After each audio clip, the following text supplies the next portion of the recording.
Hello everyone, welcome back to Belle's Books. I'm Carly and today I am doing my long overdue non-fiction November wrap-up.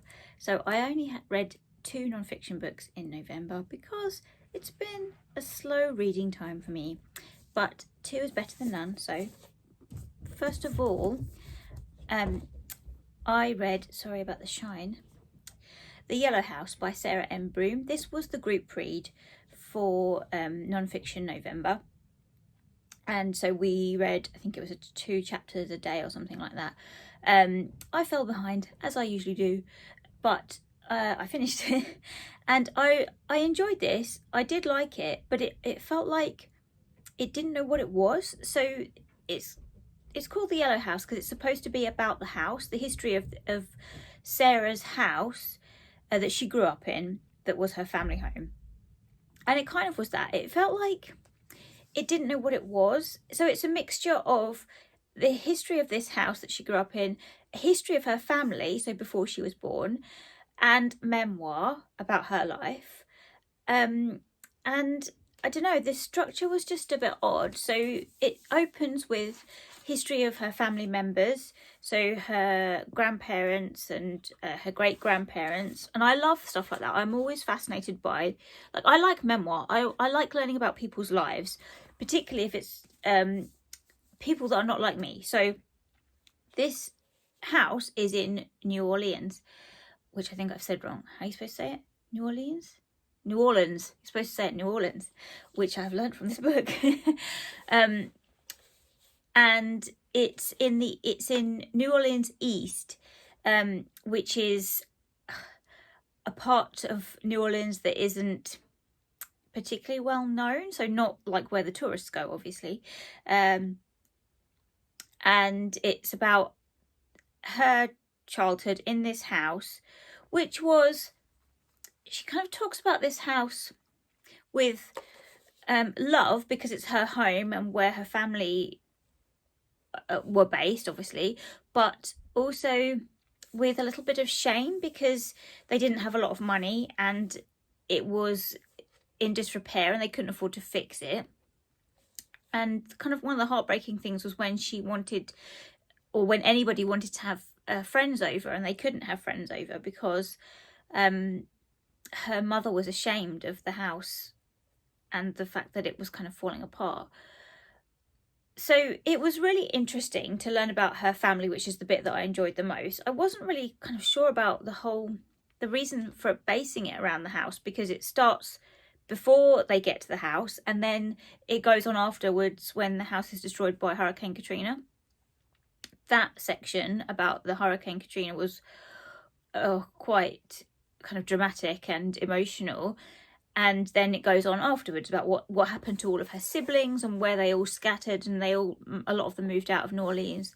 So I found this book really interesting, but just, I don't know if the structure didn't work for me, because there's a whole section where she leaves the country altogether and she just goes to stay in this place, which I have now forgotten the name. It's a really obscure place.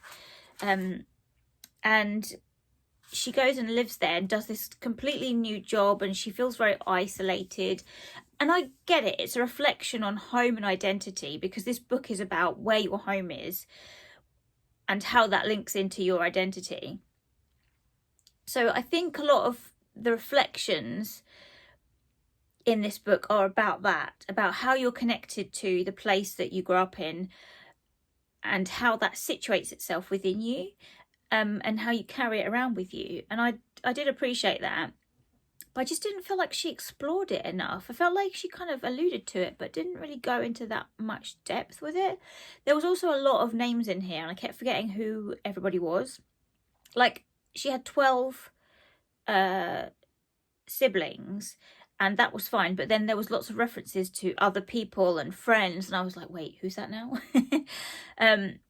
But overall, I did enjoy this, and it's one that I do keep thinking about, actually. Like I say, I read it in November, and I have been thinking about it off and on, so it's one that's definitely stayed with me. I would give it a read. I think I gave it 3 stars just because the structure I don't think it worked, and I think she probably could have cut some stuff out. But yes, I very much enjoyed this. And then the other book I read in non-fiction November was On Connection by Kay Tempest. Another shiny cover. This is, what is it? It's kind of like an essay. It's very small. And I really like the structure of this because Kay Tempest, as you may know, is a poet, performance poet, rapper, recording artist, musician. This copy is also signed. And the structure of this book is set up like a gig.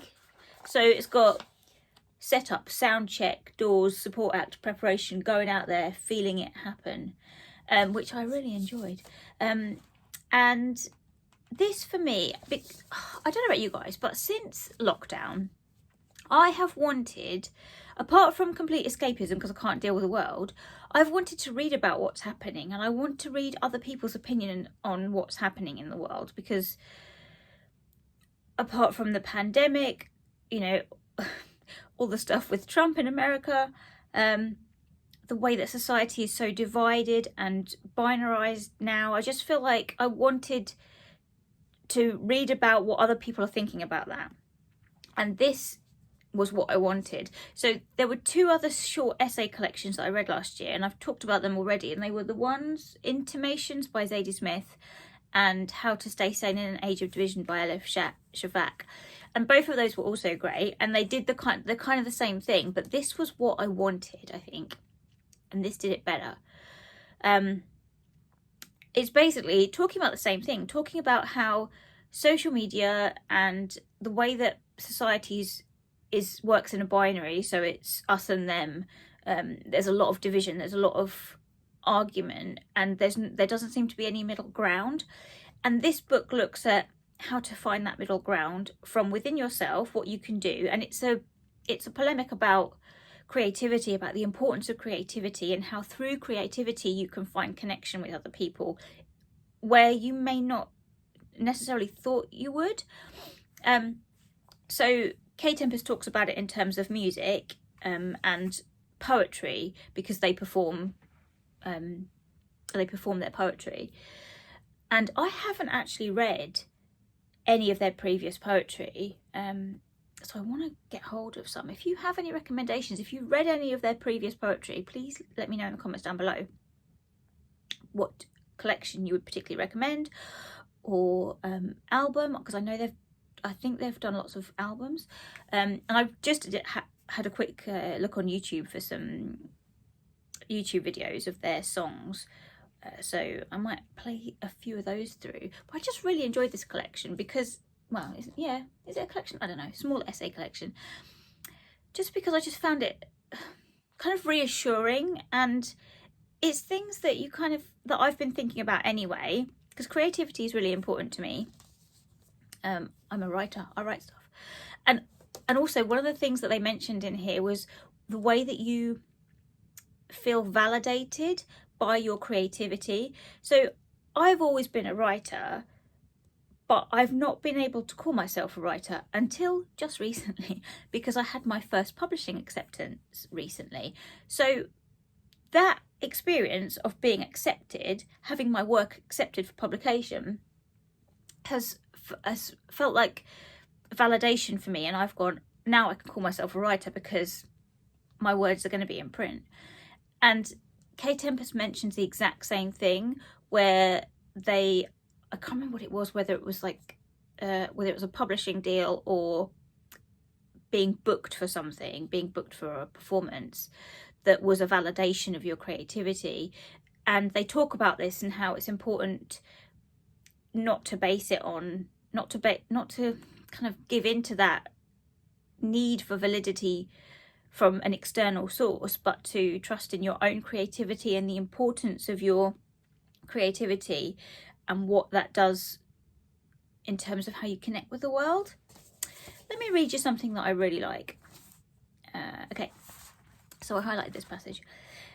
To be really useful in the connective power of the text, rather than interrogators, we must be the conductors. We, the readers or listeners, are crucial to the text, story or song becoming powerful. We are not impartial observers. We are fundamental part of the circuitry.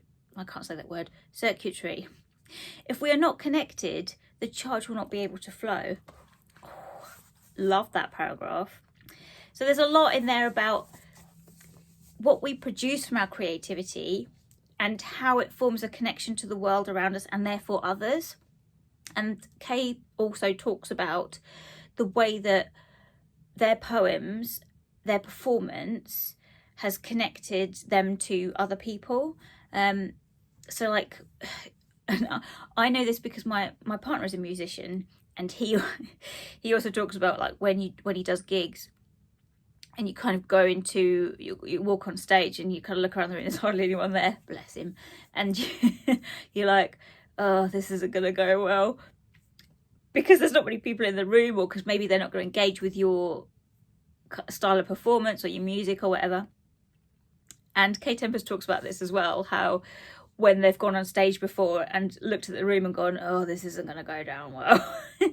But then actually there's been a pivotal moment as part of that gig, and there has been a connection between the person on stage and the people in the audience. And I found that really kind of inspiring, and yeah, just a really positive, it felt like a really positive book. So I would highly, highly recommend you check this out. I probably haven't done it justice because I've just rambled a little bit, but I just really loved it. And it's like, it's tiny, but it's going to be one of those ones that I think I come back to, because I've just been flicking through it now going, oh yeah, that was really great. I love that paragraph. And there's some things that I've highlighted in here that I'm going to use in my research. So yes, only 2 books to talk to you about non-fiction November. Getting there with my wrap-ups from last year. So only December to go. And then I can do my best books of the year. Tell me what your best non-fiction reads were from November, if you can remember that far. And I will speak to you very soon in another video. Bye everyone.